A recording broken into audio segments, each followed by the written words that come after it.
Alice in Wonderland, A Snack for the Queen by Tracey West.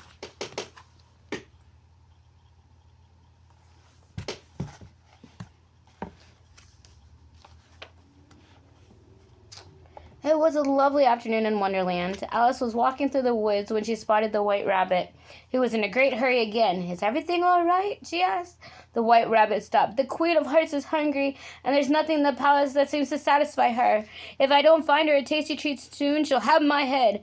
"Perhaps I can help," said Alice. "I've never had trouble finding something to eat in Neverland, so if we work together, I'm sure we'll find something that'll make the Queen happy." The White Rabbit sighed. "I do hope you're right."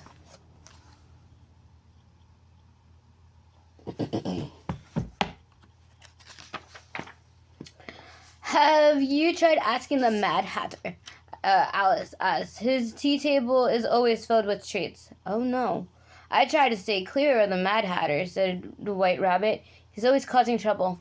"That is true, but it's still worth a try," said Alice. Alice started down the path of the Mad Hatter's home. Suddenly she stopped short. "Perhaps we don't have to visit the Mad Hatter after all," she said. "Look, there are these cupcakes. Don't they look tasty?" Alex plucked one of the cupcakes from the bush, and as she and the White Rabbit hurried back to the palace, "There you are!" the Queen of Hearts yelled when she spied the rabbit, and then she saw Alice. "You!" she shouted. "Off with your..." Alice didn't give her a chance to finish. "We brought you a cupcake, Your Majesty," she said, handing the Queen the treat. The Queen actually smiled. "Why, thank you," she said, reaching for it. But before the Queen could take a bite, the cupcake began to move. Two wings opened up and it flew away. It wasn't a cupcake after all. It was a bird.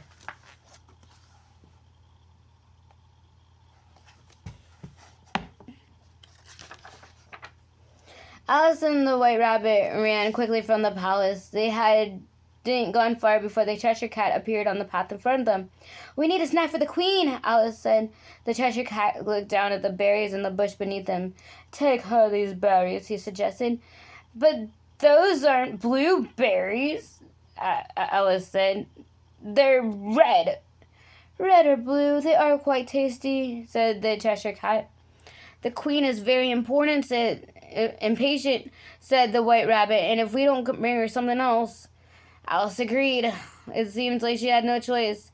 She and the White Rabbit picked the berries and brought them to the Queen, and the Queen promptly gobbled them up. "Delicious," she cried. "I suppose you might keep your hands after all." Alice and the White Rabbit breathed a sigh of relief. They were so happy they had found something to satisfy the Queen. Then they started back down the stairs.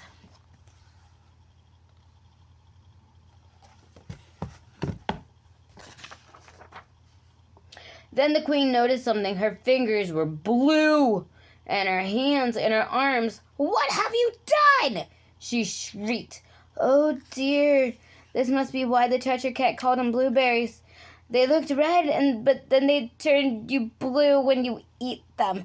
"Fix me," the Queen yelled, and the White Rabbit nervously tapped his paw. "Whatever you're going to do, I have an idea," said Alice. And she ran back to the bush where she had seen the Cheshire Cat. Next to the bush were blueberries, and she quickly picked some and then hurried back to the Queen. "Eat these," Alice urged her, and the Queen scowled. "Why should I trust you now?"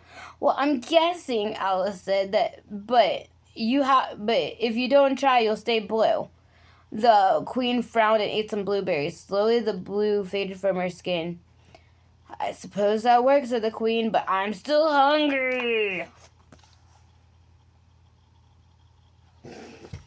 I laughed too. I'm so sorry. Alice and the White Rabbit hurried back to find another snack for the Queen. Soon they bumped into Tweedledee and Tweedledum. The twins were dancing and singing a silly song, and Alice noticed that each one was clutching handfuls of yummy-looking lollipops. "Excuse me," she said. "We happen to be looking for a tasty treat for the Queen. May I have a lollipop?" "If it's for the Queen, we can't say no," said Tweedledum. "Here, take this lollipop and go," said Tweedledee, handing Alice a bright red lollipop. Bright red. The Queen's favorite color. Hooray for Tweedledee and Tweedledum. But they're not that smart.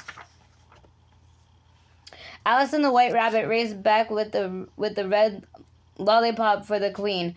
said the queen. I do like lollipops. I'll give it a try. She licked the lollipop and smelled. Then her face turned bright red with heat. Spicy! Spicy! She yelled. Someone bring me some water! While the guards rushed to help the queen, Alice and the White Rabbit slipped away from the palace again.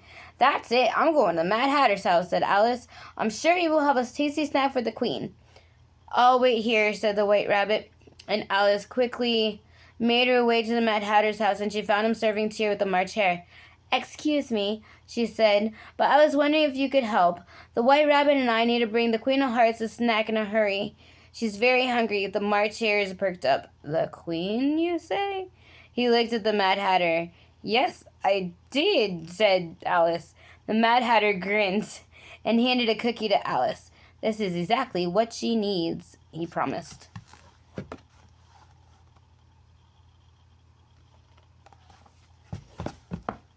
I don't know if I would trust him. So Alice and the White Rabbit took the cookie to the Queen of Hearts and she sniffed it. Smells good, she said, frowning suspiciously. And it looks tasty. The queen bit the cookie. It is tasty. Suddenly, something strange happened. The queen began to shrink. She got smaller and smaller and smaller until she was no bigger than the cookie herself. The queen looked around her throne and realized what was happening. She was becoming angry and started to yell at Alice and the White Rabbit.